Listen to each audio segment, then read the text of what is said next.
This background is like we are angels in the Yeah, sky or something like this. we're But flying. looks nice.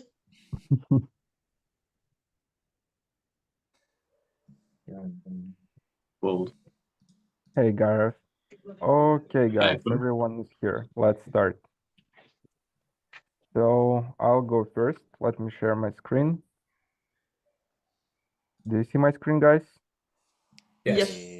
Yes. Awesome. So let me introduce myself, guys. My name is Klim. I work with Axel Club as head of business development, and we're doing two main things. The first thing we do, we're an FBA aggregator. So we acquire brands on Amazon. And so far we have around 15 brands. We do around 150 million on Amazon with our brands annually. And the second thing that we're doing, and the most relevant to you guys, is that we distribute brands into European marketplaces, mainly Amazon. And we work as a simple zero effort model where we purchase your inventory, bring it to Amazon Europe, and you have zero efforts in the whole process. And today, guys, will speak on how you can improve your sales on Amazon, US, and Europe. I know the topic is European growth, but that's also easily applicable to your Amazon US accounts. And we'll just go step by step, and I'll explain how you can get better results than you have right now, just with the right approach, with the right data. So let's start with CTR, and this slide is called actually CTR in the niche. And it's quite a true thing because CTR is one of the most important metrics that you have in your Amazon. If you can outbid all of your competitors on clicks, then most likely you'll have success. Because in private label business, if you sell ball pump, for example, and your competitor sells ball pump, most likely you'll have a relatively similar conversion rate.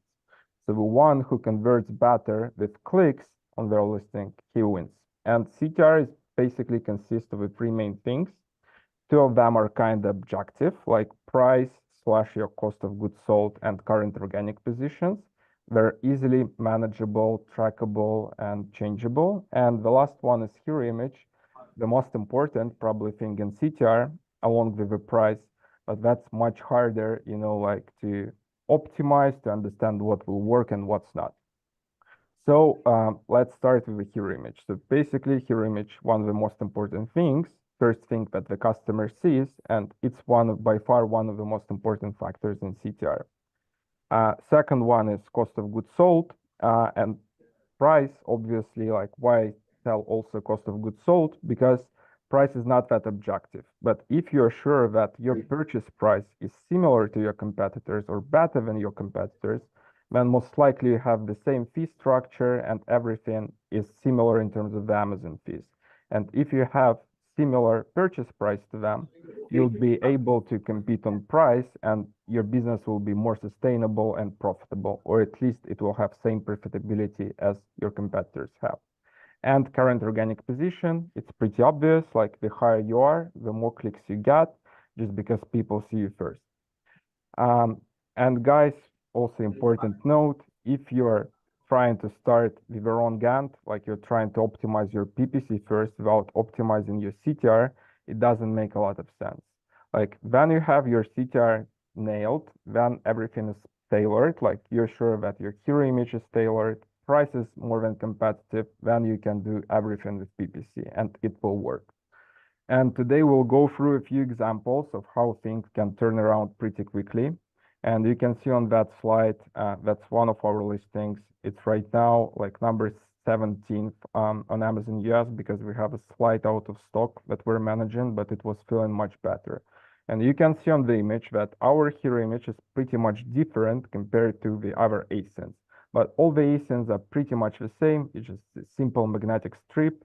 And for us, sometimes it takes more than 20 iterations to figure out the right hero image. Then PPC starts converting, then everything starts working.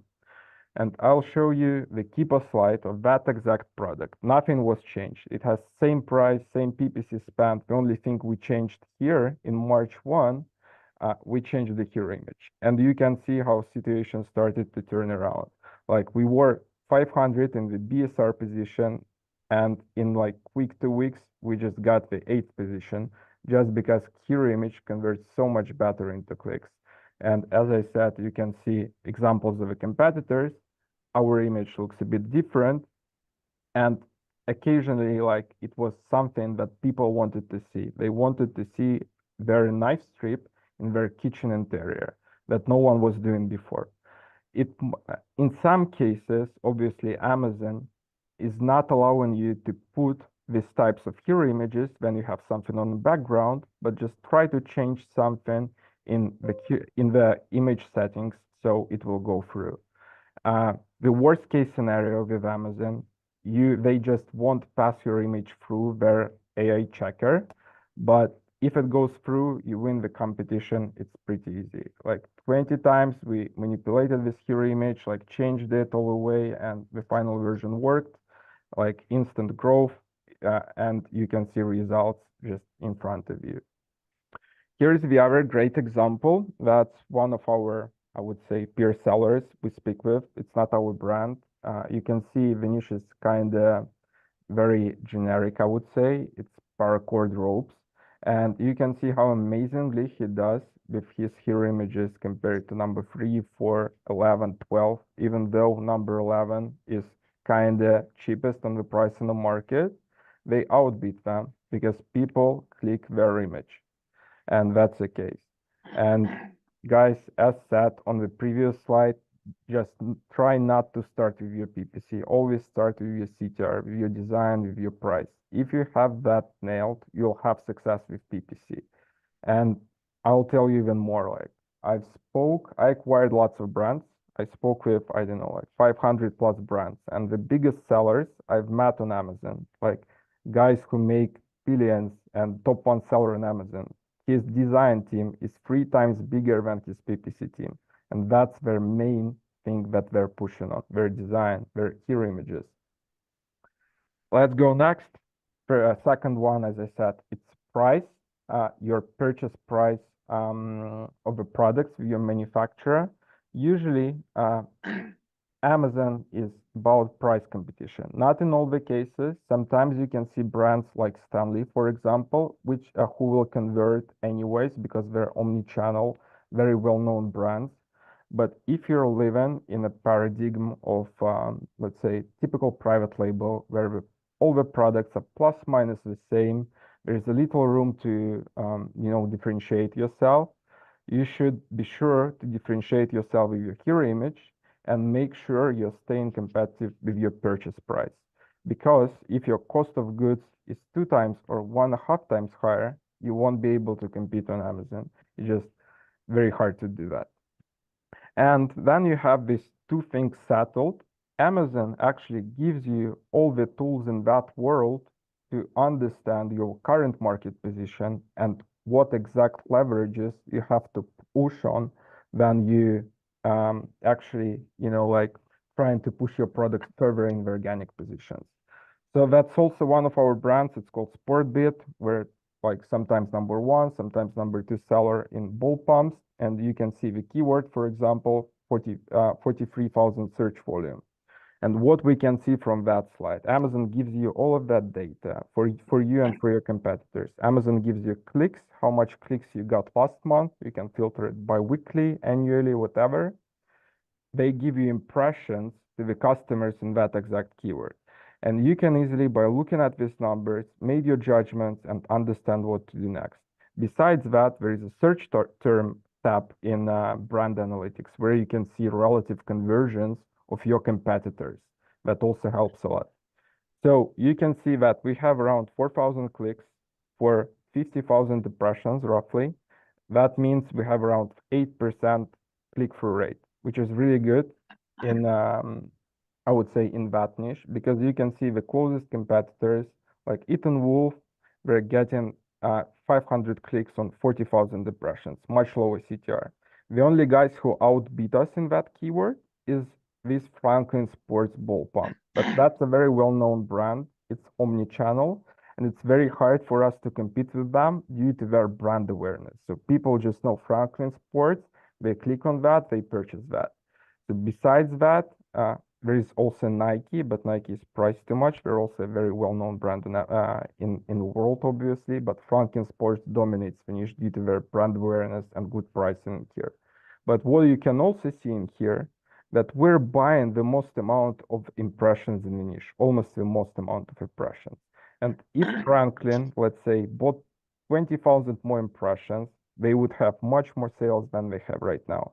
And Amazon gives you all the data. Franklin Sports can anytime go into that table, see that they're underbuying the impressions in that exact keyword, and by increasing their impressions, like by spending more on PPC, they'll secure their market position even further. And for us, there is no, no point to worry at the moment, just because we have really amazing CTR. We're just below the Franklin Sports on CTR, and we're buying the most amount of impressions, meaning no one can push us from the second place in the niche based on their performance right now.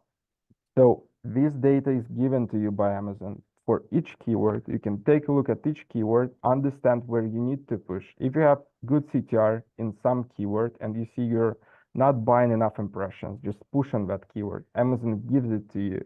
Like in that niche, for example, it's possible to buy 54 to 66,000 impressions monthly, meaning you'll get much more clicks and much more visibility if you were Franklin Sports, for example.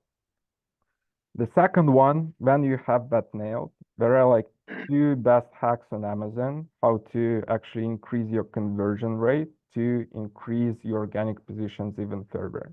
I know you guys probably saw a lot of brands that never changed their pricing. For example, this Neutrogena listing, they're always $9.97, but they always have this crossed price from the list price. And same goes with that brand. They never change their pricing. It's always $9.97 and it's always cross price. So there are two ways to do that. One is kind of easy, but you have to be a big guy in the game like Neutrogena. Most likely you'll have your own Amazon dedicated manager, and your Amazon dedicated manager, they're called SaaS managers, can do that. But if you're just a simple seller like us, for example, who doesn't have something like that, you can use one trick how to manipulate that and how to actually get also a listing with a cross price. So every day, just try that for 5-7 days and you'll see fact.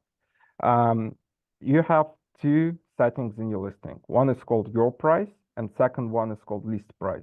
So let's say you have your price at $9.99 and then you raise your list price to $14.99. And just go every day into your listing settings. And during the time when your listing has the lowest traffic, let's say 3 a.m. EST to 8 a.m. EST, just change your price to a list price. And you'll see you won't lose a lot of sales because anyways, no one buys stuff on Amazon during that time.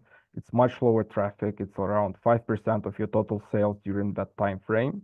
But over the next 5 to 7 days, you'll see that Amazon will start showing the cross price only listing.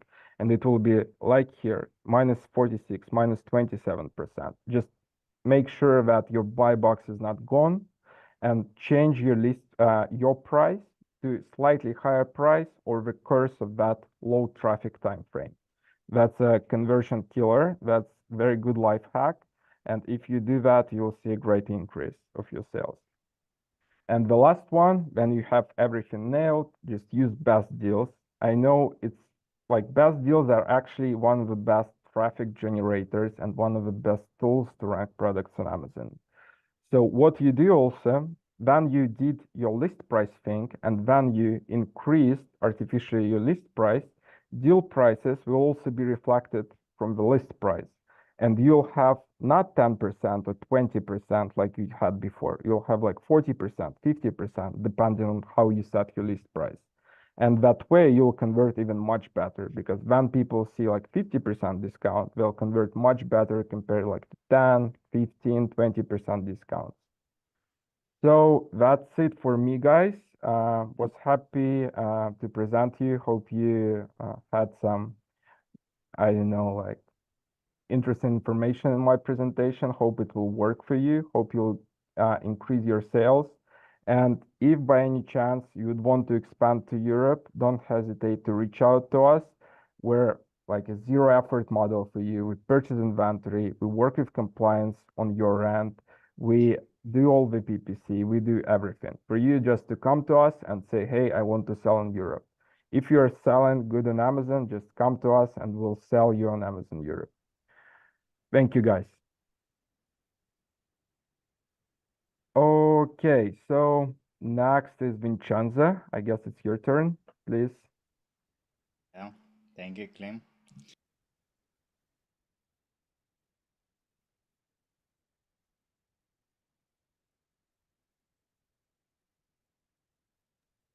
You're muted.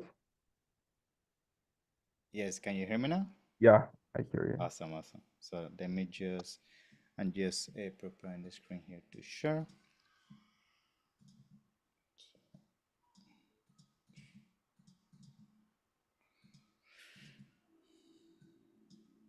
Mm, awesome. So let me know if you can see the screen. Uh, for now, we can't. Mm, one second, just give me a quick arrow. Now you can, right? Yeah, now we see it. Good. Awesome.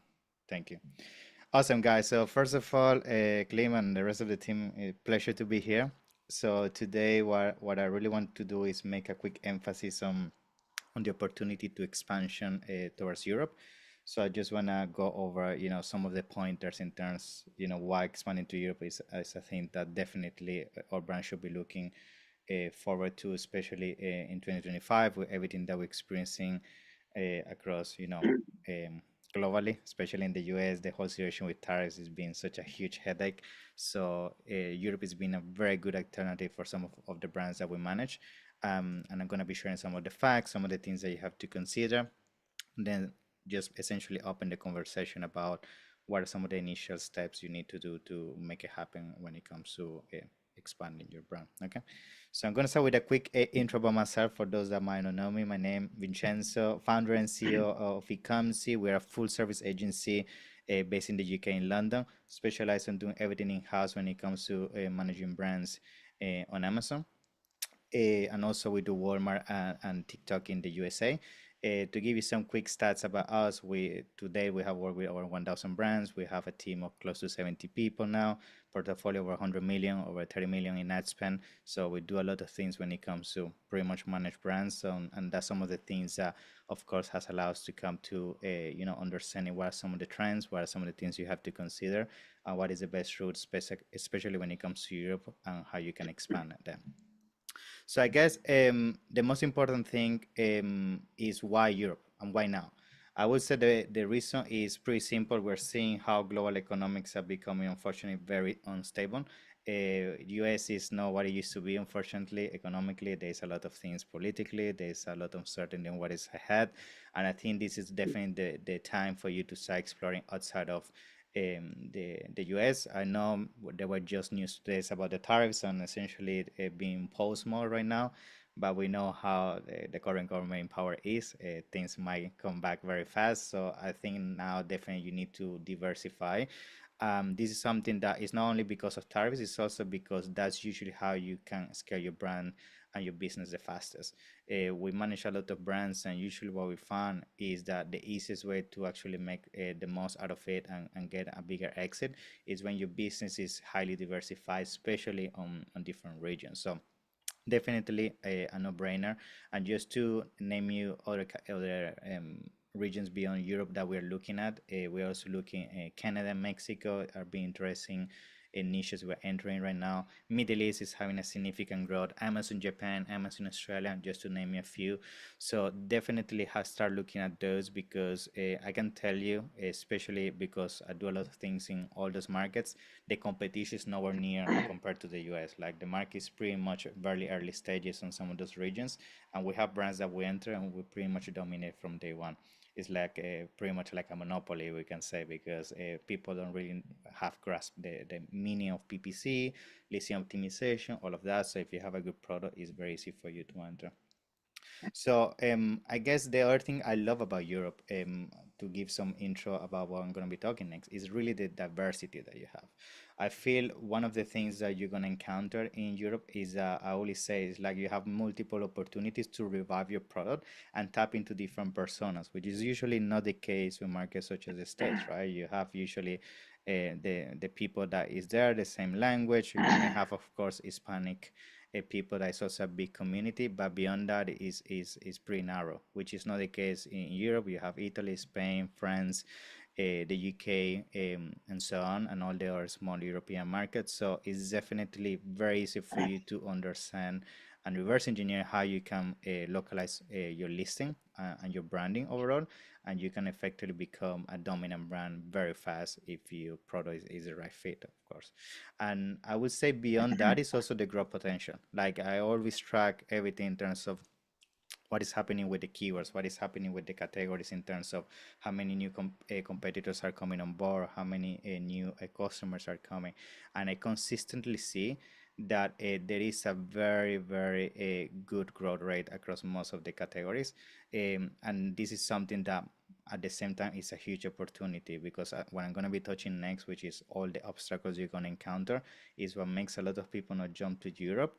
And if you're there, you're just going to benefit from that snowball effect that we're already experiencing um, in Europe. So just to give you some quick stats in terms of which countries to go for, usually the countries I recommend is usually to go for Germany and UK only. I know a lot of times when we talk about expansion to Europe, a lot of times people want to do the whole European expansion. They want to do the pan EU and a tap into all the countries at once. First of all, I think that's usually the biggest mistake and why most people fail in Europe, because the fixed cost you're going to encounter to do that is very high, and it's going to usually significantly dilute your cash flow and essential flexibility in terms of how you can keep expanding. So focus on where you know you can start generating that revenue very fast from day one, which is usually based on search volume, based on demand, is Germany and the UK. And then, of course, you're going to use Germany as your proxy to then expand with the pan-EU to France, Italy, Spain, and the other markets, right? So that's usually the plan of action. And every single time we expand brands from the US to Europe, we do that. And our success rate is very high compared to the past experiences where the client wanted to do all the countries at once, and the complexity gets things usually into a negative kind of situation very fast. Not only because you're going to have to deploy a lot of cash very fast, but also logistically, VAT compliance. So it's going to be a lot of things that are going to essentially not allow you to really focus, and it's going to tank your growth momentum. So some of the best categories you should recommend. So I also wanted to tap very quickly on that, because I know this is usually a very good way for identify if this market is a good fit or not for you. Because if you know which categories are the best one for you, these are not a huge mistake people do when expanding to Europe. They think that because they are the best seller on a country, they can automatically be the best seller in Europe, and that's usually not the case. You have to do your due diligence to make sure your product can be adjusted, because in Europe you have a lot of things that can affect your product, such as religion, such as culture, such as weather, such as so many other things that can influence how a product is perceived. And assuming that you are a bestseller in Europe, in the US, is going to make you a bestseller in Europe, that's definitely not the case. So to name a few categories and the ones that see the most profit across the brands that we manage, it will be health and beauty. So supplements do very well in Europe. Home and garden, sports, electronics, and baby. So some of the main categories you also going to encounter in the US are also very well positioned in Europe. It just makes sure that they can be localized, because then there's going to be other things I'm going to mention throughout the presentation, such as price point and so on, that even if the product is essentially on demand, economics just don't make sense when it comes to expanding to Europe. So I guess let's talk a little bit about the supply chain in terms of diversification here, because I know a lot of times there's a lot of confusion. I'm just gonna touch this high level, because I know there's other people on this webinar that, like Burak, that gonna go much more in depth when it comes to this. But I would say something you have to be very mindful here is also how you penetrate Europe, right? A lot of times people are not aware of what is the most effective way to enter Europe in terms of importing goods. Like, to give an example, for us, the most effective way to import goods into Europe is through Netherlands, because Netherlands has a way to effectively be very strategic with the way you pay your taxes, so it can be very cash flow effective. Also, the way that warehousing works there is very effective. So, just to give you a few tips when it comes to that, that's the first thing. Work with experts that can help you with that. And the second thing is try to understand if doing the pan EU, for example, makes sense as well. Sometimes rather than doing pan EU, it makes sense to you individually sending inventory to each of the countries instead of letting Amazon do it for you. So it all comes down to do a financial model, understanding the fees associated, because they're going to significantly be impactful depending on dimensions, weight, and the type of product. And that's going to be a very good way for you to understand if you're in the right direction and not, and make the right decision out of that. So now these are some of the things you're going to encounter. This is where headache really starts, because effectively what is going to happen, you're going to have a lot of conversations when getting started into expanding to Europe, in terms of, okay, all the documentation associated with that, all the taxes, all the things that effectively is the paperwork to get you up and running. And I know at the beginning it looks very daunting, and I know there is a lot of moving parts, there is a lot of things that you have to be mindful of. But at the end of the day, there's so many experts out there that can make this very easy. It's just a matter of identifying them and just allocating enough timeline to make it happen. Don't let these things that you see on the screen make you think Europe is not a good fit. That's the reason why brands like the ones that we manage are doing well, because that removes a ton of competition, and at the same time highlights why you should be doing Europe. Because a lot of times when people have a look at what you see on the screen, they just don't decide to do Europe expansion because of the fear effectively of entering the market itself. So make sure you take that into consideration, see this as an opportunity, and all of this is just a matter of allocating the right time, following the procedure, and make sure it's essentially compliant, so for you to do the deployment. Okay, and also be selective. That's another thing. Going back to what I already mentioned, it's going to be very important that you are very intentional with the countries that you're going to go for. Don't do the mistake of trying to do all Europe at once, which is what most people do, and why they get burned very fast. You need to be very, very mindful of, okay, I'm going to do only UK, I'm going to do only Germany, and that's going to be intentional in terms of which are going to be effectively the countries I'm going to go for. Okay. Cool. So let's talk now about market research, right? So here are some of the other things I want you to take into consideration. So for example, what you're going to find in here is some of the top categories we already mentioned in that. So usually try to focus on those when it comes to expanding.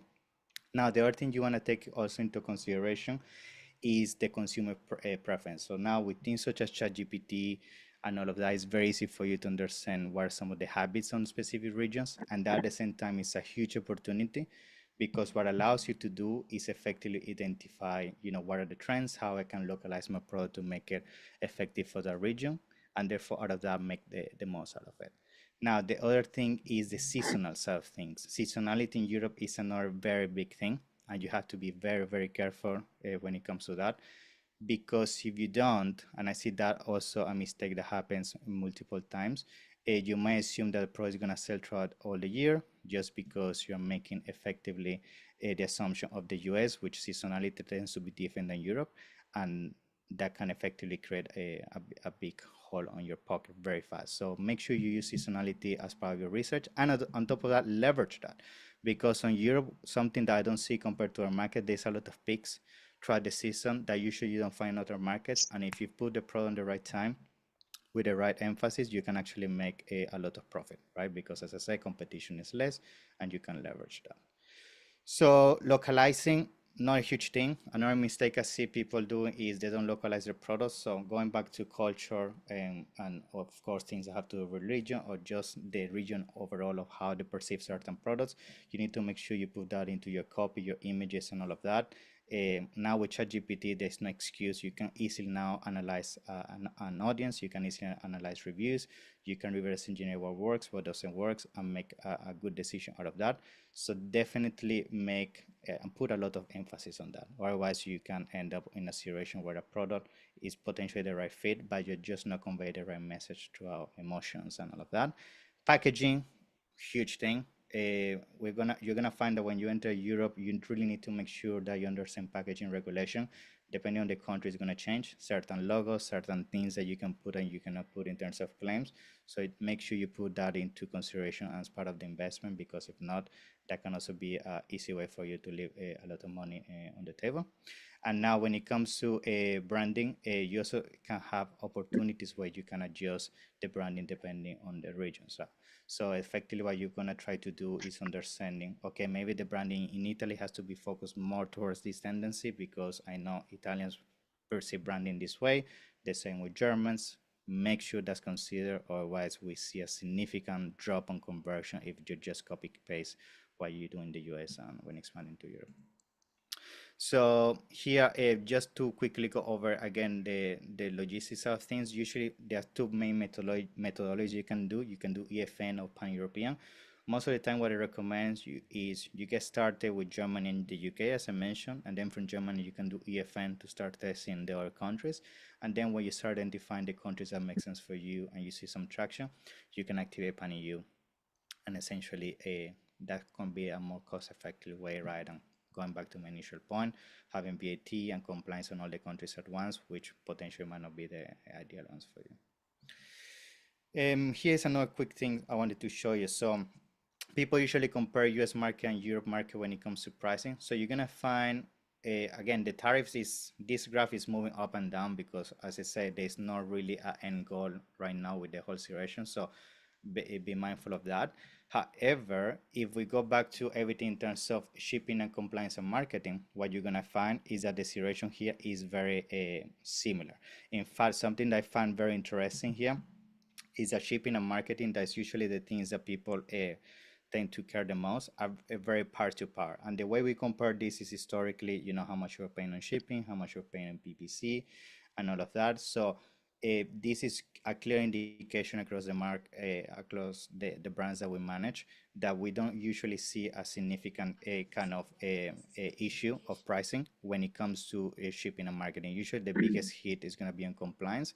So this is where you have to be mindful. It's going to be a big hit. Europe is very expensive when it comes to compliance, but once they're out of the gate, expenses should be pretty even. And then there's certain countries that, yes, taxes might be a little bit higher. That's something I didn't include in here, but overall the other cost should be pretty similar. And with tariffs, again, they can kind of get balanced, right? Because if tariffs now in Europe stays very stable and US keep being all over the place, then of course Europe starts to become a much more attractive place.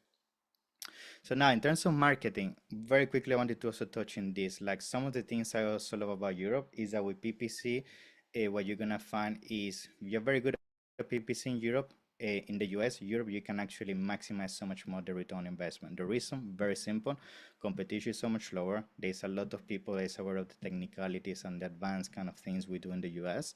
But on top of that is if you have local people, you have so much power in terms of how you can be very strategic with your keywords and the actual contextual meaning of your campaigns to be very intentional, right? The same we see with essentially social media. Like we try when we expand these brands to be very intentional. Like if we have to target specific ethnicity, specific culture, and specific region, you need to make sure that those social media or external channels or website are localized to those regions to really convey the right message. Here, I wanted to talk very quickly on the financial side of things. People usually ask me what kind of budget I should allocate for Europe expansion. So this is usually the numbers we allocate when it comes to Europe expansion. You can see some of the numbers when it comes to market entry, compliance, inventory, marketing. But usually when it comes to timeline, which is the most important thing high level, is usually 6 to 12 months is what it takes us on average to fully deploy a brand. It's something that is not a 1 month thing, a couple of weeks. You have to be mindful of that. So therefore, make sure you take that into consideration. Ensure that you understand that you have to look at this timeline, understand that you have some initial investment.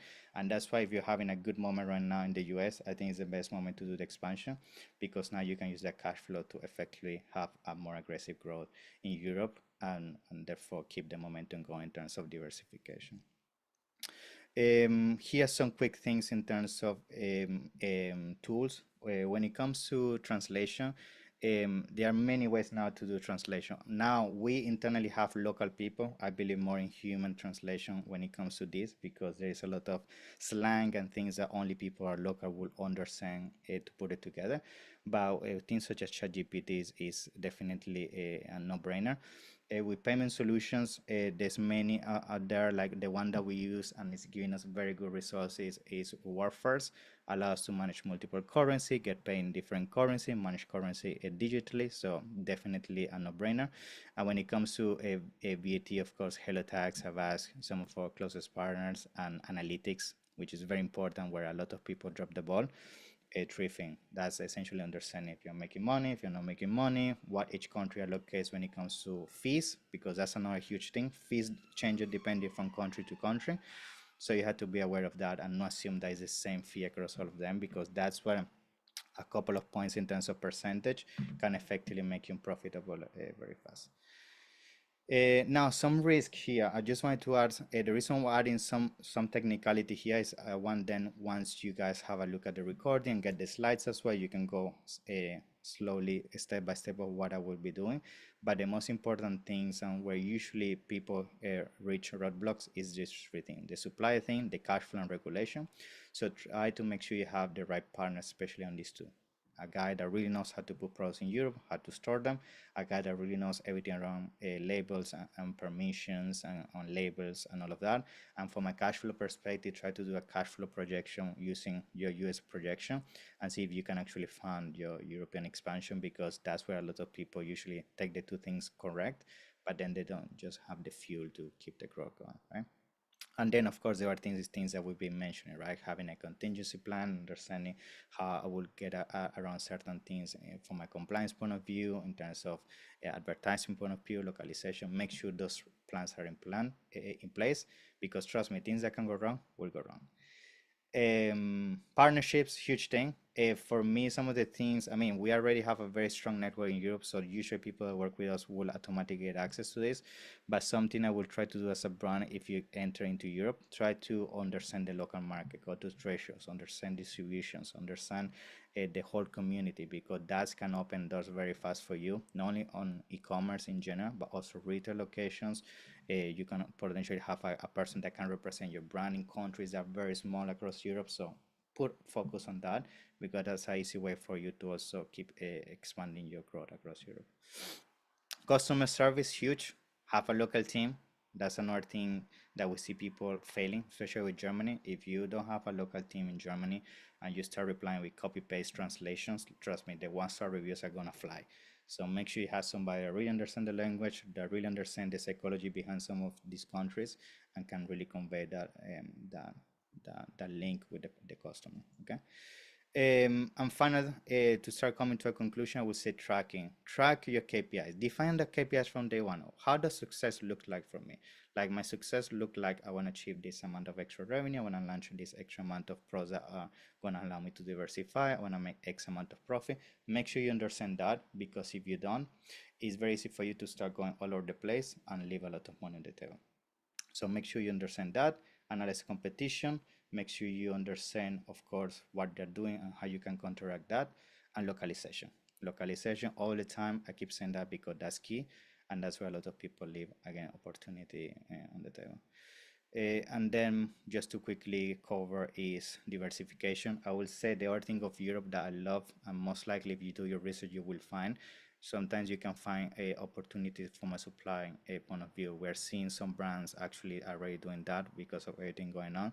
So try to figure out ways to diversify your supply chain. Maybe you can find an alternative or somebody that can do something similar that you pro in Europe, that can even reduce your cost further and increase your profitability.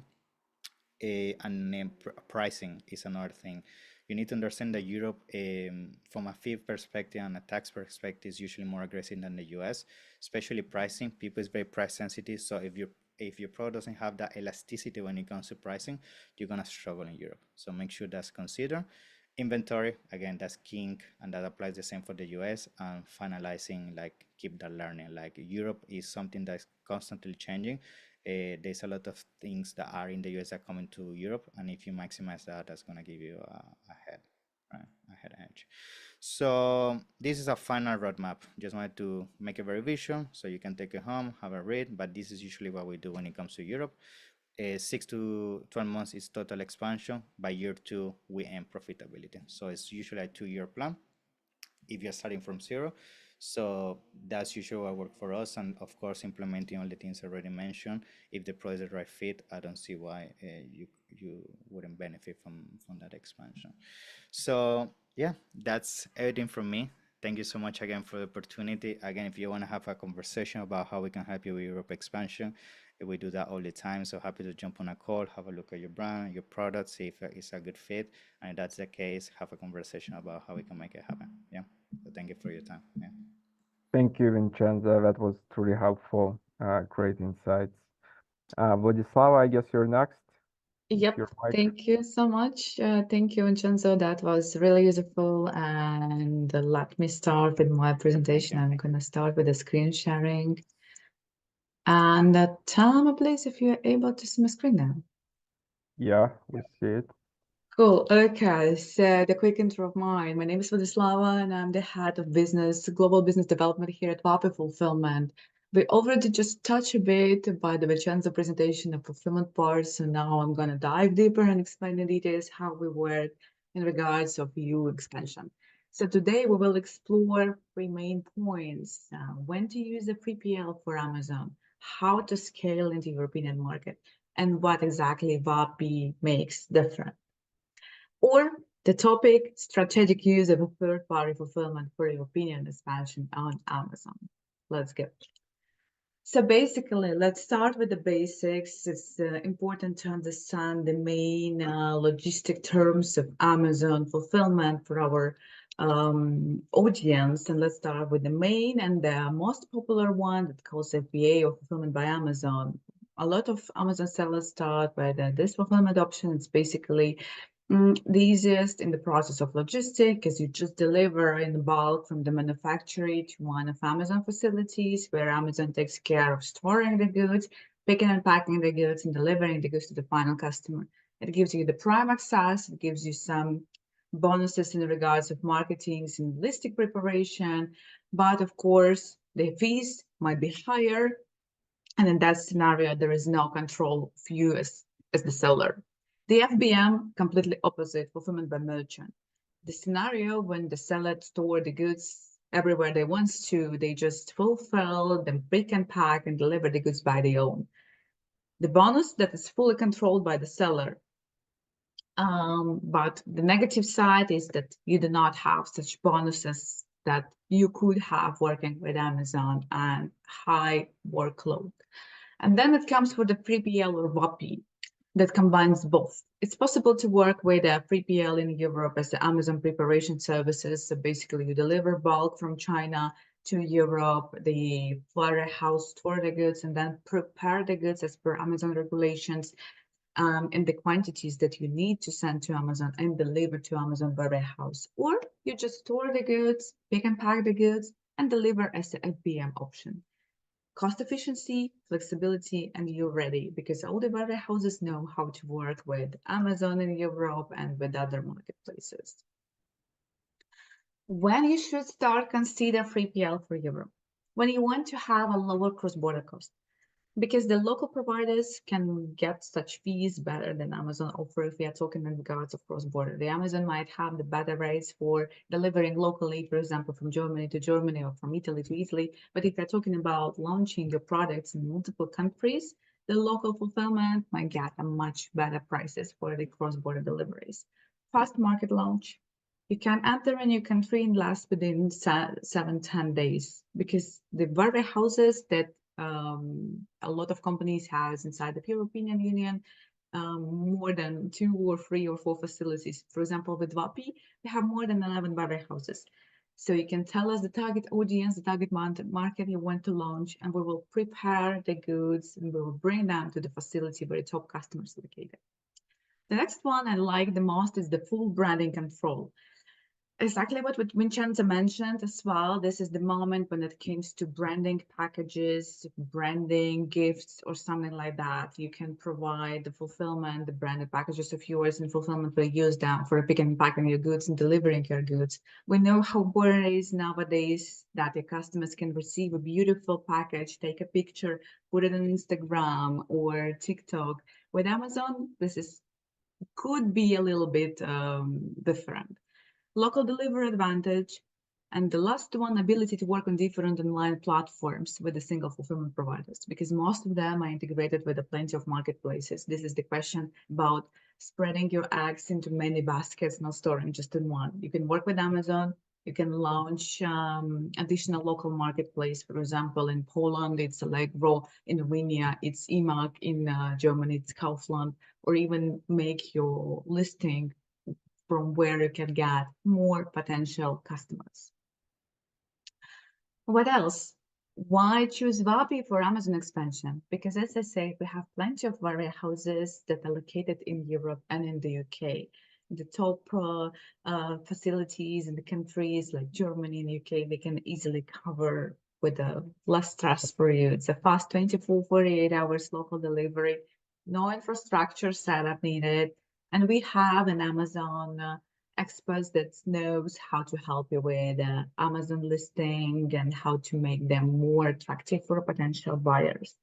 And as I mentioned earlier, this is the multi-country distribution from one warehouse delivery to the top European destinations. Let's speak about some case study. It's always better to know the facts, not just to hear of some beautiful words. So we had a client from the UK who wanted to expand into EU, but was concerned about the logistic custom clearance and operating in a familiar region. That's where the VAPA stepped in. With us together, we collected the goods directly from the UK. We took care about the custom clearance process. We delivered the stock to one of our warehouse in Europe. And exactly as again, Vincenzo mentioned, it was Netherlands where we did the custom clearance because yes, this is the easiest country for this process. So basically, from the logistics side and from the moment of picking the goods from the UK and having them on stock with Vapi, it was just less than 7 days. For us, it was a miracle. And at this moment, we realized that how important it is to be the right hand for sellers who wants to expand to Europe, because we can just take this headache on our shoulders, and you can just focus on sales. So yeah, basically that was it from my side. If you're ready to scale your Amazon sales in Europe, we will be more than glad to help you to cover this headache as a fulfillment and logistics side. Just scan the QR code and talk to Vapi today. We are here to help. Thank you. Thank you, Vladislava. That was very good. Gareth, it's your turn, please. Hi everyone, thank you. I've got the most boring topic, which is tax.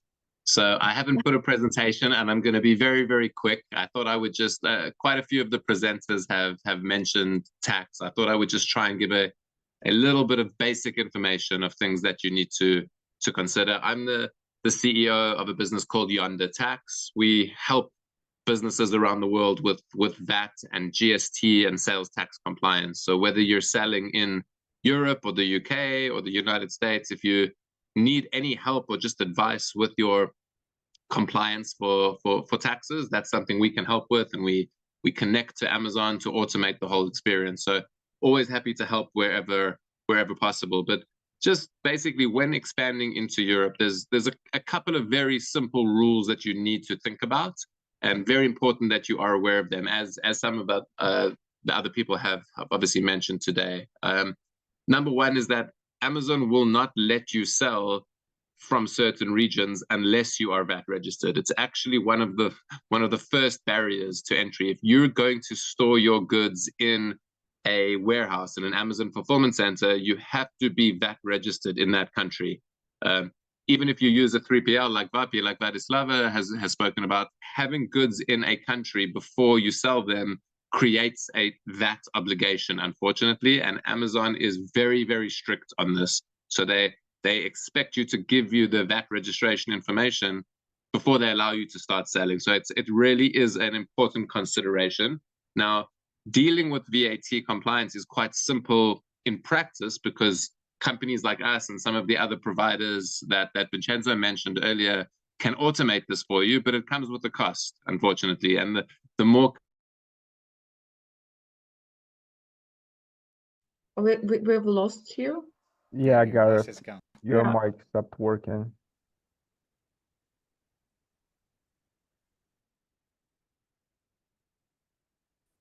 We can't hear you. is it better now? Yeah. Yeah. Yeah, sorry about that. So sorry, as I was mentioning, is it all good now?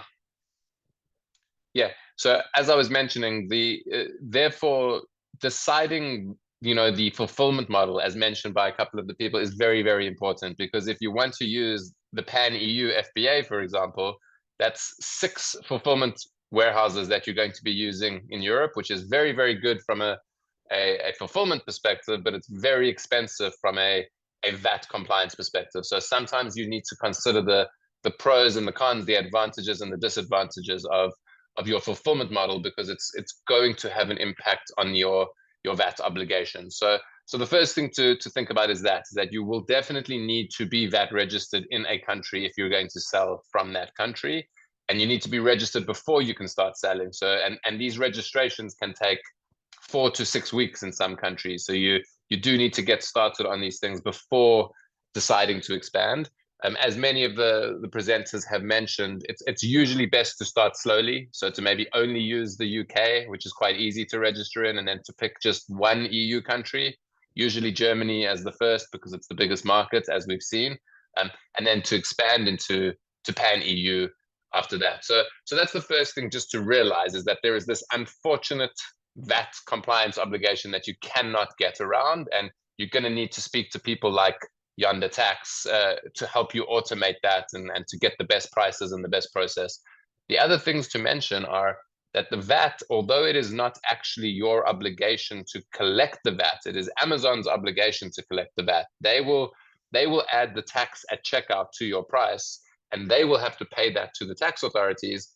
It does impact your price. So you need to think about that as well when thinking about the price model that you're going to use in the different countries. The VAT rates vary quite a lot within the EU. It's 19% in Germany. It's 25% in Sweden, for example. So if your product usually sells for 100 before tax, it's going to cost 119 in Germany, but it's going to cost 125 in Sweden.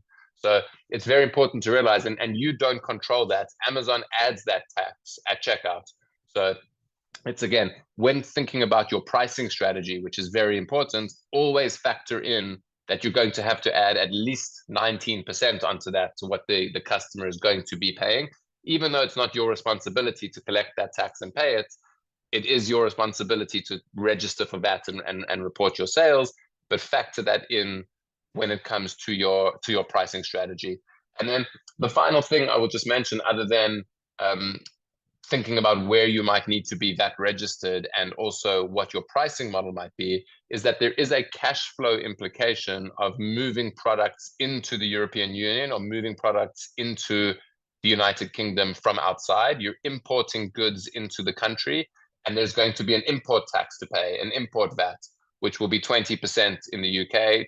And like I said, it's going to be from 19% to 25% in the EU. So even though it's Amazon's responsibility to charge the tax at checkout, you as the merchant, it's your responsibility to pay the VAT when you move your goods into the country. So whether you're using a 3PL like Vapi, or whether you're using the Amazon fulfillment centers, when the goods go in, that's a cash flow hit that you are going to have to consider. You can claim back import VAT once you've paid it, especially if you are VAT registered. So you need to consider that. But as Vincenzo mentioned earlier, there are ways around that. There are certain countries in Europe, including the UK and especially the Netherlands, where you can arrange very special import schemes where you can actually avoid paying the import VAT on the way in, which will be very, very helpful from a cash flow perspective. So you could move all your stock into the fulfillment center, and instead of paying 20% of the value of the goods, you can avoid paying that import tax, which obviously is very, very helpful from an import tax perspective, and therefore obviously very good from your cash flow. So I think my 3 key takeaways just to consider, as I said, is you cannot avoid it. Amazon won't let you sell without the VAT registration. So it's something that is an unavoidable cost and an irritation of expanding into Europe. And the same goes to the UK and the United States. So you really do need to think about it and act a few weeks before you actually decide to expand. Number 2, even though you are not responsible for paying the VAT to the tax authorities, it does impact your pricing. So you need to make sure that you do structure your pricing well within Amazon to make sure you factor that in. And number 3 is can you take advantage of any import VAT deferment schemes, as they're called, to really help with your cash flow, so that when you move your goods into the warehouse or into the fulfillment center, you can ideally not have to pay so much cash and claim it back later, but completely avoid having to pay it at the time of import. So those are I think the most important things. Always happy to speak to anyone if you have any tax questions. I know it's not the most exciting, but it's unfortunately the scariest part of business sometimes. So please do feel free to reach out. And obviously, if there's any other questions, I'm happy to deal with those as well. Thank you, Gareth. Burak, you'll be our last speaker, please. Yes. So guys, thank you for the opportunity.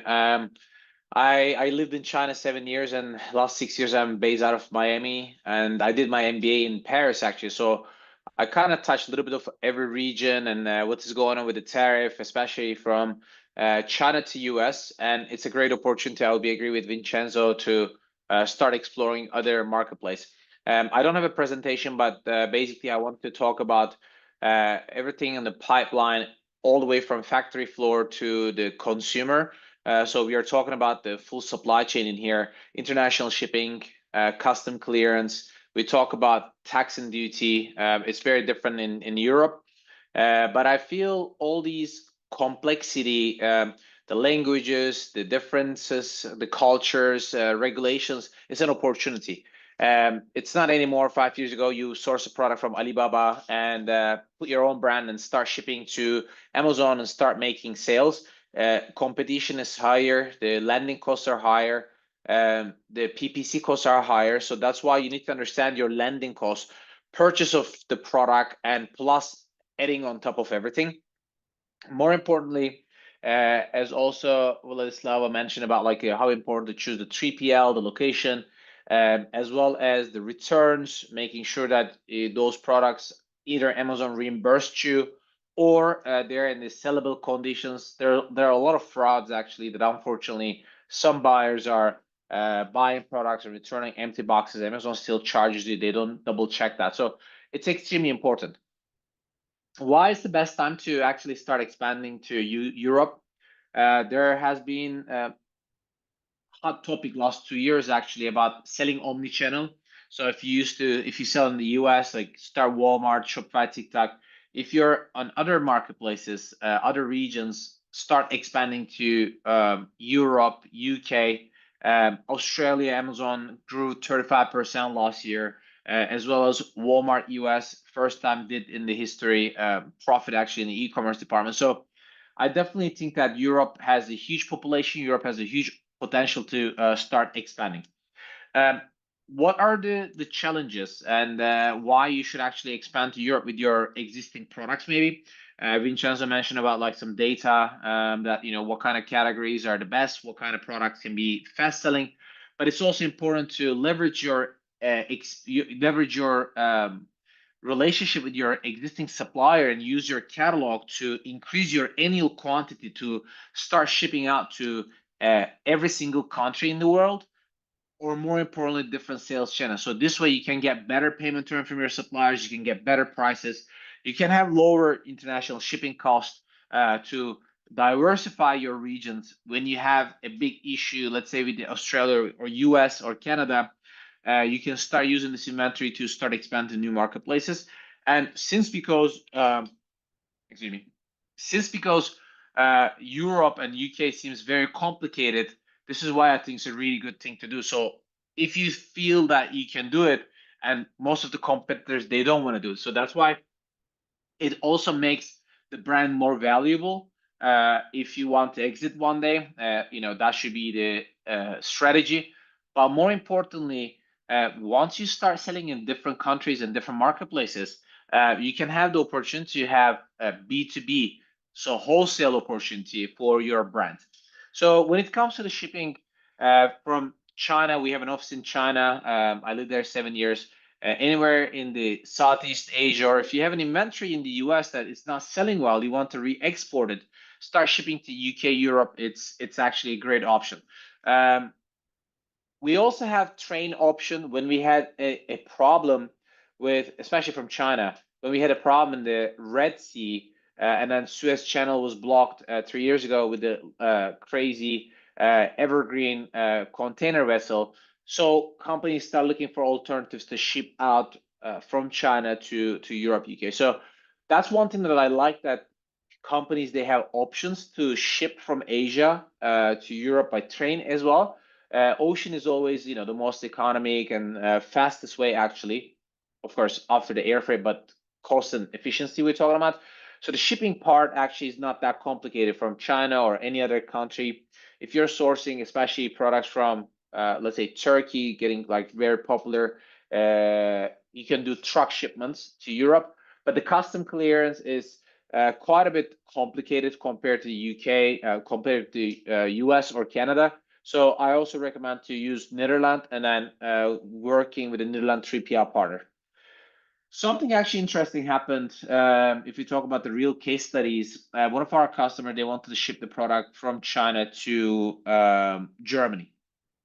They cleared the custom in Hamburg by ocean, and instead of paying their VAT later on, the German custom charged them in advance. So that was a huge part where they got hit by the high payments. It was 100,000 worth of product, so they had to pay really high tax duty and the VAT in advance versus they could import and pay later.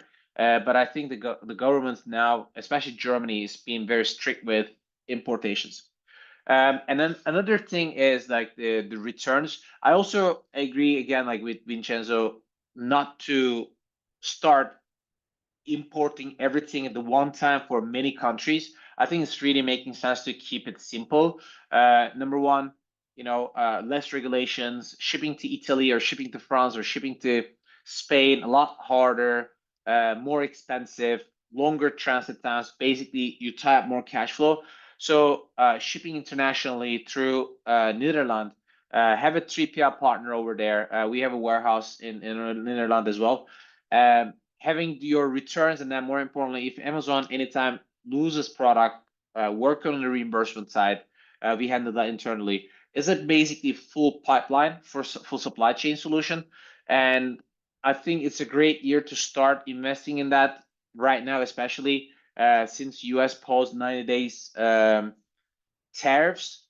A lot of companies, they start heavily shipping to US, but this might come back. So I think there are a lot of interesting warnings in the world that you shouldn't put all your eggs in the same basket. Start expanding to Europe, UK. I love that it's a huge market. I love that it's really less competitive. It's very important, but it's super important to understand your landing costs. And I think Forceget can help in the international shipping, custom clearance, setting up the companies in Europe, UK with the regulations and clearance and delivering final delivery addresses and making the appointment with Amazon. But also don't stay in just one marketplace. Try to also go beyond that and start your own shop, even if you have too much diversity in the culture and the language part.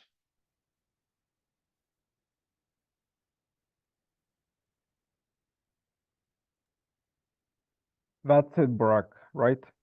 Yes, correct. Thank you. Thank you, guys. It was awesome. And the last part of our webinar, we had some questions in the chat. So I'll go by the order. Vincenza, you have a question. What's the best way to determine which European marketplace to launch in first?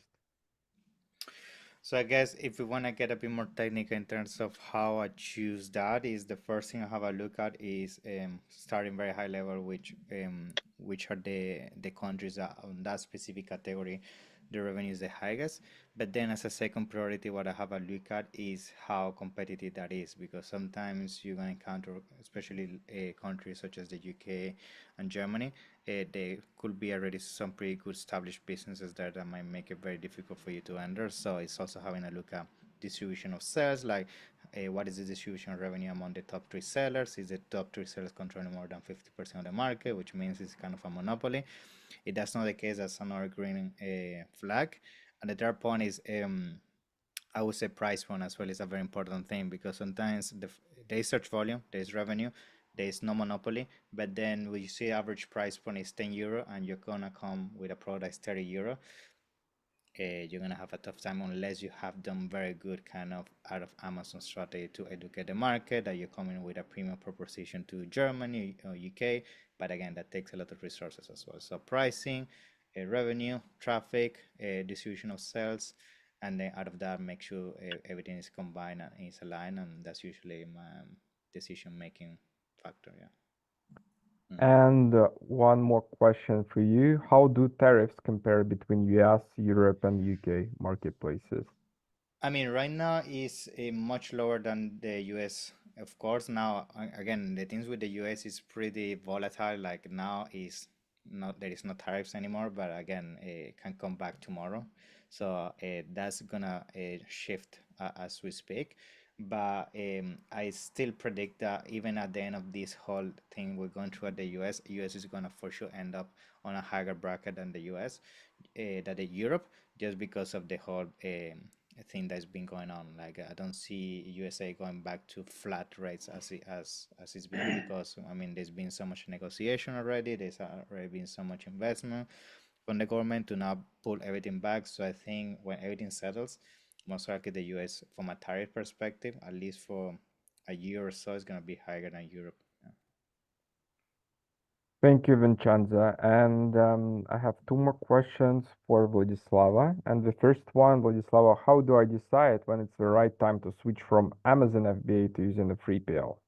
Yeah, this is the good one. So basically, that depends on your strategy. If you're just planning to sell with Amazon, or if you're planning to spread your business between different marketplaces. But I would say, even if you're just starting with Amazon, there's still a good time to use the additional 3PL provider for more flexibility, as I said, for more branding control, for delivering the goods in your branded packages, and having more control with the 3PL provider instead of working just directly with Amazon fulfillment. Cool, understood. And one more question for you. What are the key operational challenges when integrating a 3PL with Amazon Europe? I would say the main key challenges, gotta say, this is the VAT registration. So let's start with that. Once you're done with the VAT and once everything is settled up by the legal part, then integrating fulfillment will be easy peasy. It's not a rocket science. So basically just find a good and trusted service provider, and then they will take care of integration and with the rest. Thanks. Thanks, Vladislava. Thank you. And Gareth, we have an interesting question. Are there any tax hacks that can improve cash flow when selling on Amazon?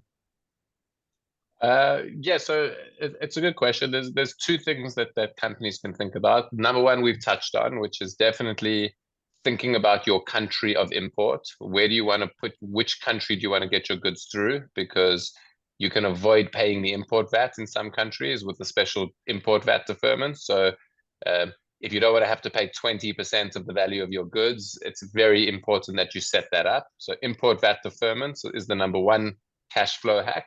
Number two, which a lot of people don't know about, is that many goods attract a lower VAT rate in Europe. So special products that have reduced rates of VAT. And if you don't tell Amazon Sell Essential, if you don't advise Amazon of that, they're going to still charge the full VAT rate onto your product price. So instead of adding 20%, you might be able to get only, say, 7 or 8%.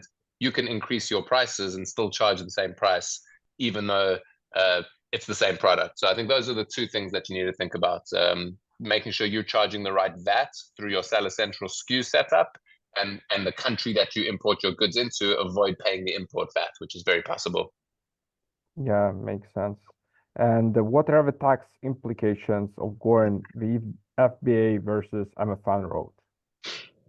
Yeah, so I think what we mentioned a few times, I think there's a big trade-off between using multiple fulfillment centers in Europe, which is the best way in theory to ensure that you've got the best delivery times and the best sort of organic placement within Amazon. But at the same time, you're going to create many, many more VAT obligations. So that's the trade-off that you need to think about. If you go the EFN route and you only use, let's say, the German fulfillment center, you only need one VAT registration. But if you go pan-European EU and you use all 6 or 7 fulfillment centers, you now need 6 or 7 VAT registrations. So that is the cost benefit that you need to do as a business to see if it's worth the advantages of being in 6 or 7 countries versus the additional tax costs that come with it.